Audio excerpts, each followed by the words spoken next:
Robert Woods of the Houston Texans. Shane, what do you think about this guy who's currently low ownership, 10% in most league formats outside of Sleeper? What do you think about Robert Yeah, Woods? I love Robert Woods. He has been a savior for me in Scott Fishbowl before, but at this point in his career, I think what he provides for Houston and for CJ Stroud, the rookie QB, is a solid veteran presence who's also a really good route runner, even at his age. That's going to provide someone that's always open for CJ Stroud.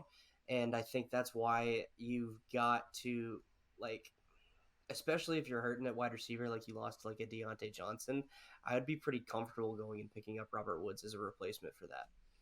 Because I think the volume. Yeah, I wouldn't be upset. Huh? Yeah, I mean, 10 targets this week. I mean, Yeah. that's huge. You know, if he can continue to see close to that, and even if he's catching just 60% of those balls, I mean, that's still solid numbers in PPR. Absolutely. Next up, you just talked about Deontay Johnson. Let's talk about Allen Robinson, who is a Pittsburgh Steelers wide receiver. It sounds crazy, but this guy got you 8 targets this week, turned them into 5 for 64. And I know that Pittsburgh looked off this week, had a rough game against San Francisco. How are you feeling about Allen Robinson as the guy that probably is one of the focal points of this passing game right now? I'm like, if I had to pick someone off of our list, I don't think I'm picking Allen Robinson necessarily, just because I think George Pickens has a better connection with Kenny Pickett, and they just had a tough matchup. Like, 49ers are a top 2 defense in the league, and I don't know if they're 2. It's them and the Eagles, so I have a feeling a lot of offenses are going to struggle against them, which is probably what happened with Pittsburgh. With that being said, I don't know if Robinson is really going to be that guy every single week. I think they may have just kind of capitalized on the matchups, or even San Francisco kind of just let him go and neutralize the other guys. Yeah, and he's currently one of those guys that just has low ownership. Yeah. You know, he's less than 5% in most formats outside of Sleeper. If this offense can get the wheels turning and can figure out how to get things back on track after this week, which I have no doubt. I mean, you know, I'm a big fan of Kenny Pickett and what they're doing and the direction of that team. You know, Robinson gives you decent depth value.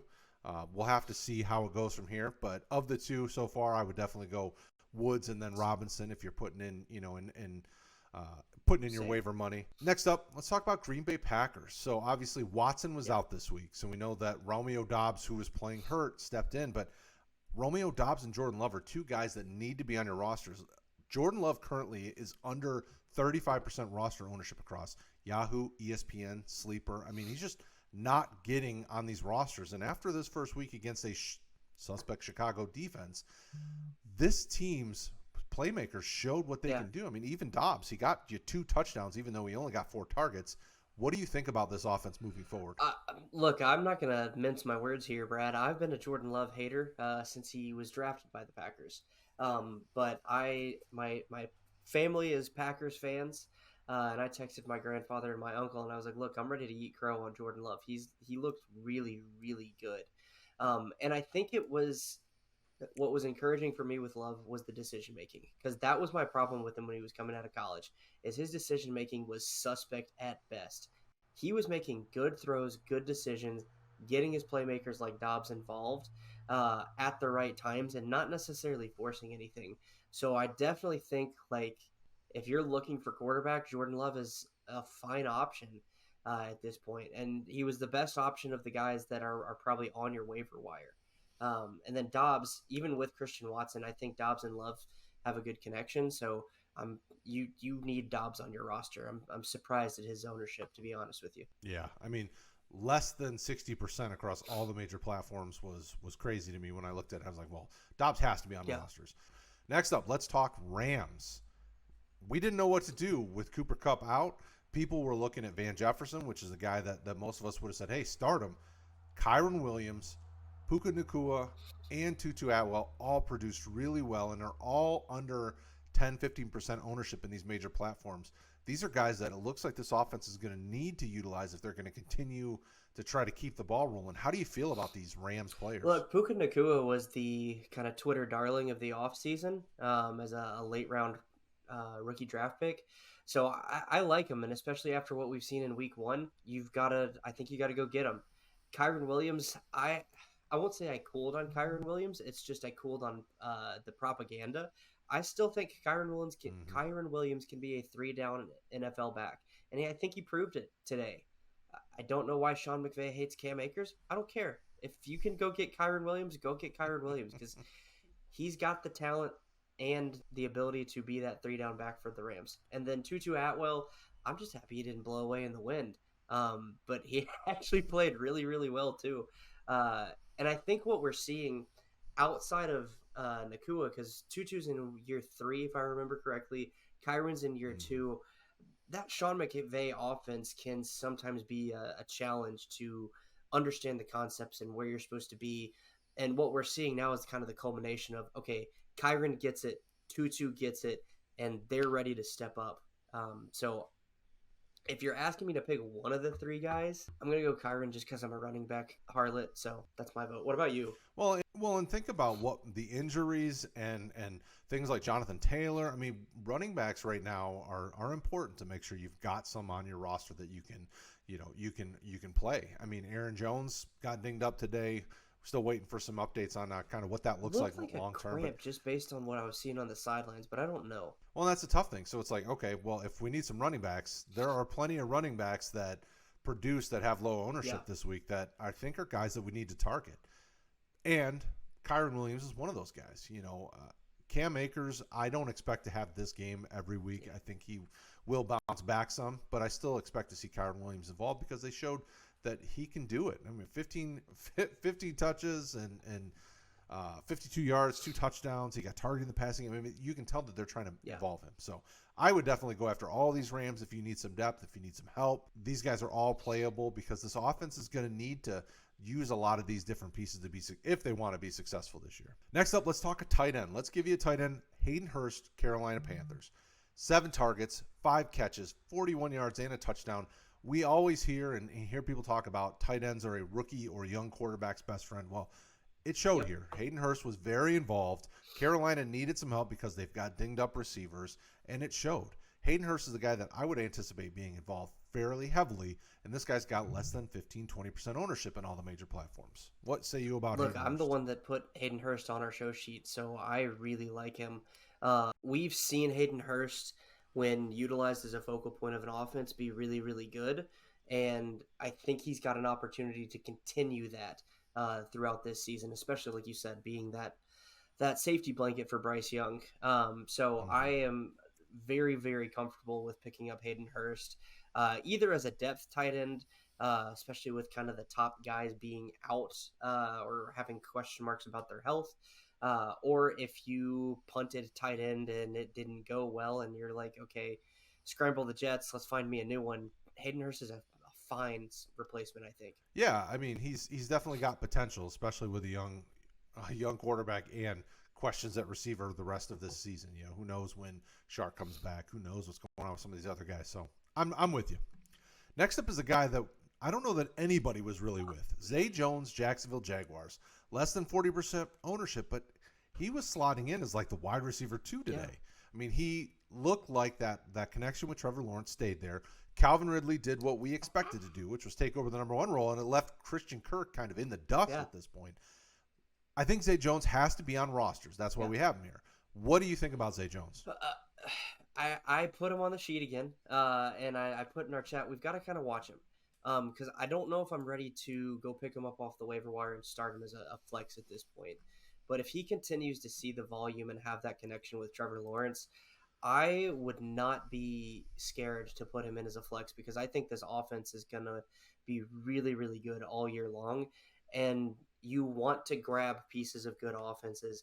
And if Zay Jones is the number 2 wide receiver in that room, then you want that versus a Christian Kirk if he's pushed down to 3rd in the pecking order. And you've got the receivers or the tight end and the running backs to kind of think about too. So that's where I'm kind of like, I want him on my roster, but I'm going to hold off on starting him until I see, is this going to be consistent volume or was it maybe just kind of week on here, week off there? Absolutely. Next up, another tight end, Logan Thomas from the Washington Commanders. Got targeted 8 times, caught 4 of them for 43 yards. Definitely looked like him and Sam Howell had a connection. Thomas was healthy. as low ownership. So if you need tight end, this is another guy that I would definitely be looking at. And I think if you look at these two with the other tight end have on this list, I think Thomas is probably my favorite just because he's a veteran that has proven that he can be very fantasy productive.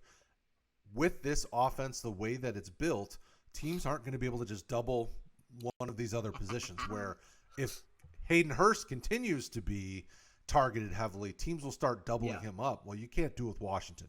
McLaurin, Jahan Dotson, Curtis Samuel. I mean, they'll eat you up otherwise. So I think Thomas is kind of my favorite tight end to target this week just because of all of that's around him as well. What do you think about Logan Thomas? I've never really been a Logan Thomas fan, but with the volume that, like, you want to chase targets, right?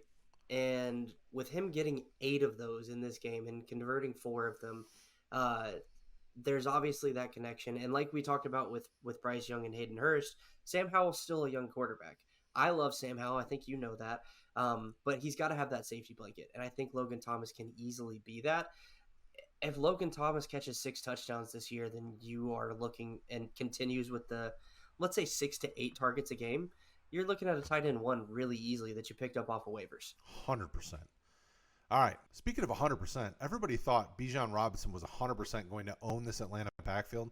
Tyler Allgeier is a guy that needs to be on rosters if he isn't already in your league. Less than 60% ownership across a lot of the major platforms. 15 carries, 75 yards, 2 touchdowns, got 3 targets in the passing game, caught all 3 of them for 19.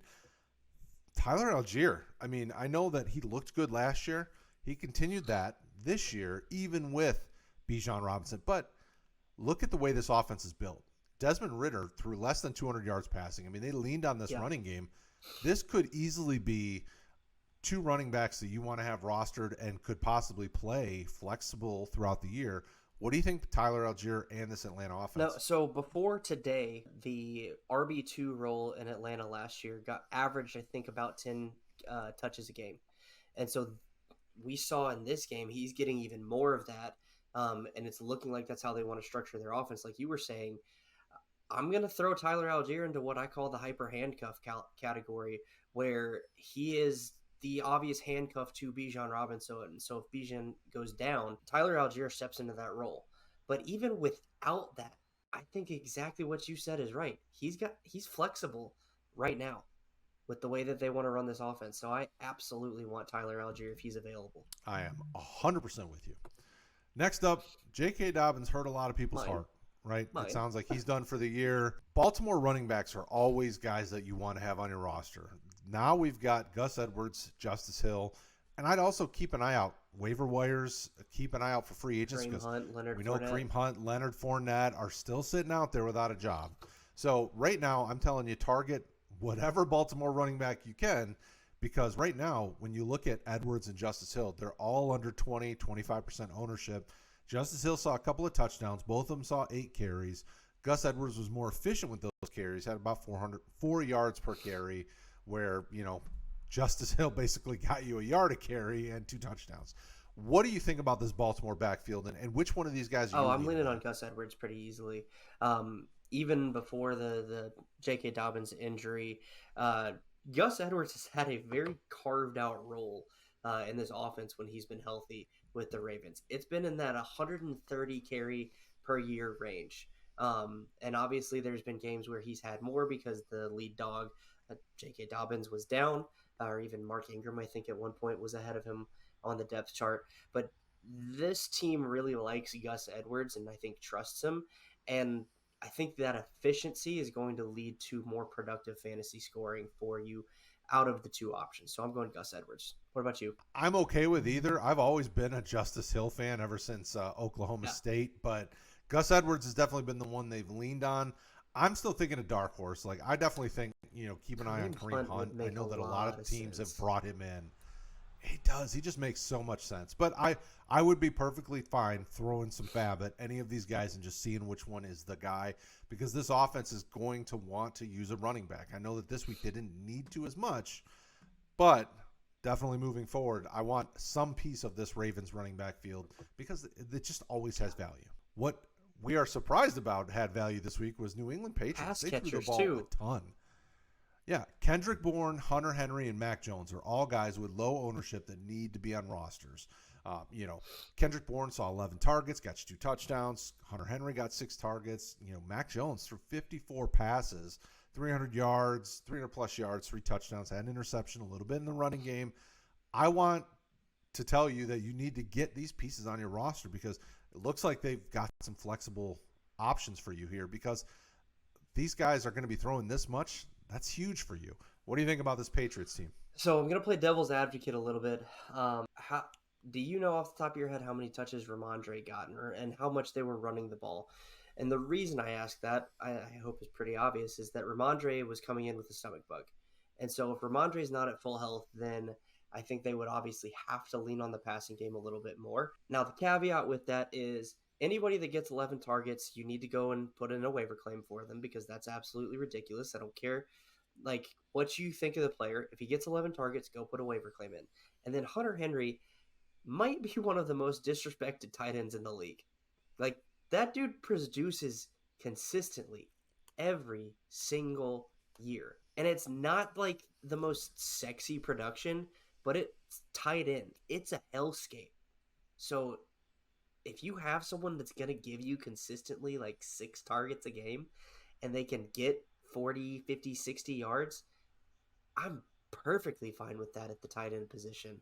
So, well, and think about even Mike Gesicki. He got targeted 3 times, caught all 3 for 36. The Patriots know how to utilize tight ends. It's just part of their bread and butter their entire time with Bill Belichick. So I'm definitely targeting these guys. And yeah, Stevenson was under the weather, had double-digit carries. I think he had 10, 12 carries, which isn't a lot. This running game was not going to work against Philadelphia. No. I mean, they're just too stacked on the line. So they had to pass it more, and it showed. Now, obviously, I think these guys are all fairly matchup-proof in the sense that Hunter Henry's almost every week probably going to see somewhere in the 4 to 6 to 7 targets, and he's going to catch a majority of them because he's a very good tight end. Kendrick Bourne looks like he's kind of taken that wide receiver 1 role, which kind of doesn't sound super appealing. Yeah, but he's always been a steady receiver, and that's what New England needs.